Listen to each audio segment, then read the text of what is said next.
சரியான ஒரு உணவு முறை.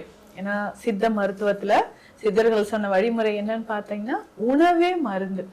அப்படி நம்ம மறந்த சில விஷயங்கள், உணவு முறைகளை பத்தி இந்த பதிவுல பார்க்கலாம். இப்போ நம்ம இந்த வீடியோல பார்க்கக்கூடியது சுகர் இருக்கிறவங்க, பிளட் பிரஷர் இருக்கிறவங்க, கொலஸ்ட்ரால் இருக்கவங்க எல்லாருக்குமே ஏற்ற மாதிரியான, எப்பவுமே இட்லி தோசை தானா அப்படின்னு நம்ம யோசிப்போம். அதுவும் சிறுதானியம்னாவே இட்லியோ தோசையோ இல்ல களி வகையோ தான் கொடுப்பாங்க.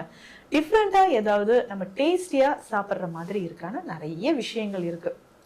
குழந்தைகள்ல இருந்து பெரியவர்கள் வரைக்கும் எல்லாருக்குமே ஏற்ற மாதிரியான உணவுகளை நம்ம ஃபாலோ பண்ற மாதிரி இந்த சிறுதானியங்களை பயன்படுத்தி நம்ம என்னென்ன உணவுகள் செய்யலாம். முக்கியமாக தினம்தோறும் இந்த சிறுதானியம் உங்க டிஃபன்ல இருந்துச்சுன்னா ரொம்ப ரொம்ப ஹெல்த்தி, எல்லாருக்குமே ஹெல்த்தி. அப்படி இந்த மாதிரி நம்மளுடைய சிறுதானிய வகைகளை உணவுல சேர்த்து பயன்படுத்தணும். ஆனா எப்படி நம்ம பயன்படுத்தணும்ன்றது ரொம்ப முக்கியம். இன்னைக்கு நிறைய பேர் ஸ்நாக்ஸ்லாம் நம்ம செய்யறோம் இல்லைங்களா, குழந்தைகளுக்கு ரொம்ப பிடிச்ச மாதிரி. ஆனா இந்த முறுக்கு வகைகள், இந்த எண்ணெயில பொரித்த உணவுகளை சாப்பிடும்போது நிறைய பேருக்கு என்னன்னா, இந்த நெஞ்சில் வந்து எனக்கு நின்றுட்டே இருக்கு, நெஞ்சு எரிச்சலாக இருக்கு, சரியா டைஜஷன் ஆகல அப்படின்னு சொல்றீங்க.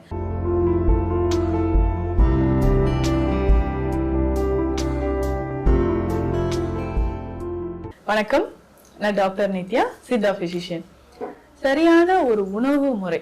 ஏன்னா சித்த மருத்துவத்துல சித்தர்கள் சொன்ன வழிமுறை என்னன்னு பார்த்தீங்கன்னா, உணவே மருந்து.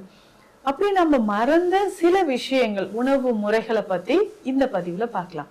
பொதுவாகவே நம்ம நிறைய விஷயங்கள் மறந்துட்டோம். சிறுதானிய உணவுகளை மறந்துட்டோம், நம்மளுடைய பாரம்பரிய அரிசி வகைகள், அதுக்கப்புறம் இந்த சுண்டல் வகைகள்லாம் இருக்கு பாத்தீங்களா, ஸ்ப்ரவுட்ஸ், இந்த தானியங்கள், இது எல்லாமே நம்ம நிறைய மறந்துட்டோம்.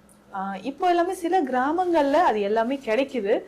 அது எல்லாமே சமைத்து சாப்பிடும்போது நமக்கு அதனுடைய சத்துக்களே வேற.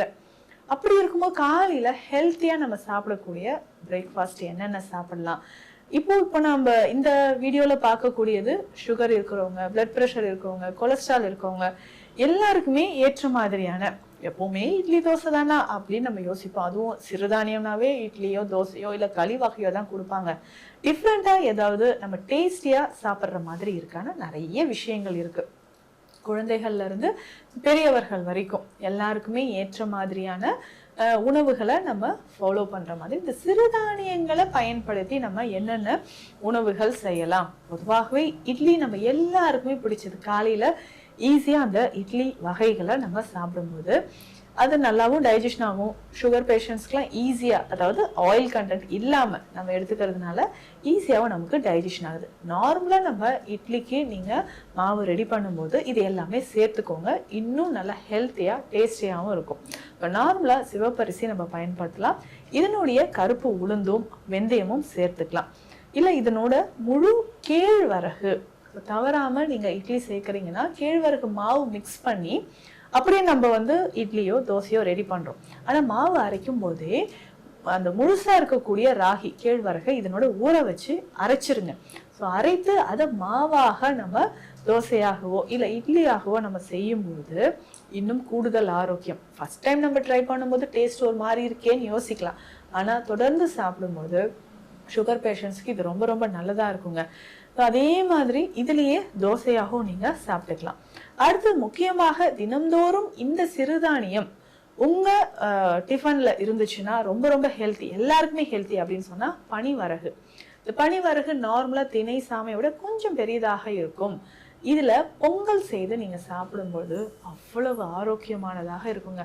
இப்போ பொங்கல் பிரியர்கள் நிறைய பேர் இருப்போம். நல்லா நெய் விட்டு மிளகு சீரகம் போட்டு அந்த பொங்கல் சாப்பிட்றது எல்லாருக்குமே பிடிக்கும். அதே மாதிரி நல்ல ஒரு பசி தாங்கக்கூடிய ஒரு உணவாகவும் இருக்கும் இல்லைங்களா. இந்த பனிவரகும் சிறுபருப்பும் சேர்த்து நீங்க பொங்கல் செய்து சாப்பிட்டு பாருங்க, நல்ல ஒரு எனர்ஜி லெவல். கிட்ஸுக்கெல்லாம் இது ரொம்ப ரொம்ப பிடிக்குங்க. இந்த பனிவரகு அப்படின்னு சொல்லும்போதே இந்த சிறுதானியத்தை பயன்படுத்தி நிறைய டிஷ்ஷஸ் நம்ம செய்யலாம். அதாவது இட்லி தோசை மாவாகவும் இதை அரைச்சிக்கலாம். நான் சொன்ன மாதிரி பொங்கல் ட்ரை பண்ணி பாருங்க, நல்ல ரிசல்ட் உங்களுக்கு இருக்கும், நல்ல டேஸ்டியாகவும் இது இருக்கும். குழந்தைகளும் இதை நல்லா விரும்பி சாப்பிடுவாங்க.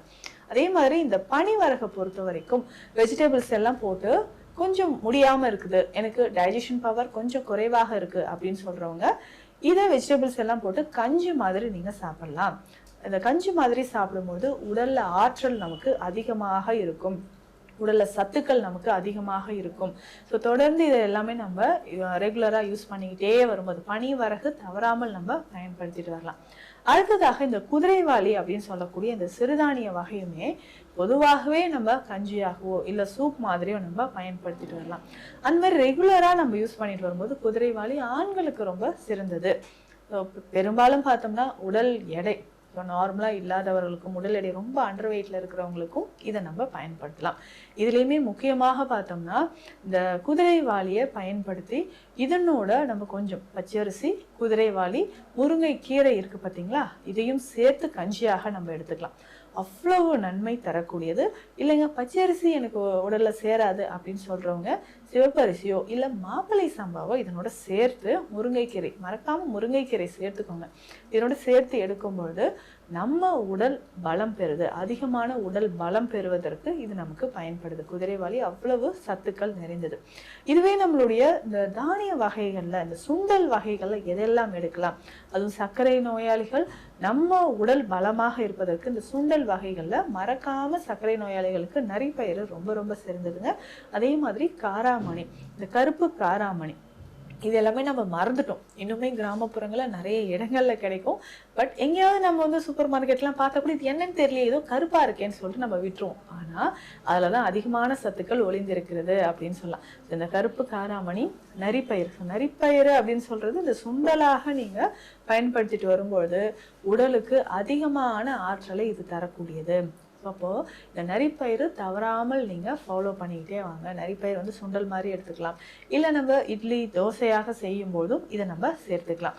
காராமணியும் அப்படிதான். காராமணி அப்படின்னு சொல்றது நிறைய பேர் நம்ம நினைக்கிறோம் சுண்டல் வகைகள்லாம் சாப்பிட்டா கேஸ் பிரச்சனை வந்துடும், மூட்டு வலி வந்துடும். ஆனா ரிச் புரோட்டீன் இதுல இருக்கு. ஸோ இதனோட நம்ம கொஞ்சம் பெருங்காயம் எல்லாம் சேர்த்து நம்ம பயன்படுத்தும் போது, இந்த காராமணி எல்லாம் சேர்த்து பயன்படுத்தும் போது சர்க்கரை நோயாளிகளுக்கு இது ரொம்ப ரொம்ப சிறந்ததுங்க. ஸோ உடல்ல இருக்கக்கூடிய சர்க்கரை அளவு நமக்கு குறையணும்னா இந்த காராமணியை நம்ம பயன்படுத்திக்கிட்டே வரலாம். ஸோ மறக்காம இதை நீங்க எடுத்துக்கோங்க. அதே மாதிரிதான் இந்த கருப்பு உளுந்துங்க. ஸோ இந்த கருப்பு உளுந்தும் நம்ம உடல்ல இருக்கக்கூடிய சத்துக்களுக்கு அதிகமாக இது காரணமாக இருக்கும். ஸோ இடுப்பு சம்பந்தப்பட்ட வலியோ இல்ல தசைகள் சம்பந்தப்பட்ட வலியோ மூட்டு வலியோ இருக்குன்னா கருப்பு உளுந்து ரொம்ப ரொம்ப சிறந்தது.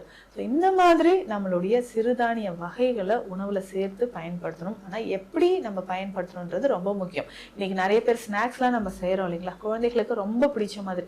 ஆனா இந்த முறுக்கு வகைகள், இந்த எண்ணெயில பொரித்த உணவுகளை சாப்பிடும்போது நிறைய பேருக்கு என்னன்னா இந்த நெஞ்சில் எனக்கு நின்றுட்டே இருக்கு, நெஞ்சு எரிச்சலாக இருக்கு, சரியா டைஜஷன் ஆகல அப்படின்னு சொல்றீங்க. சிறுதானிய வகைகளை பொறுத்த வரைக்கும் எண்ணெயில பொரித்து சாப்பிட்றது நிறைய பேருக்கு டைஜஷன் ஆகாது.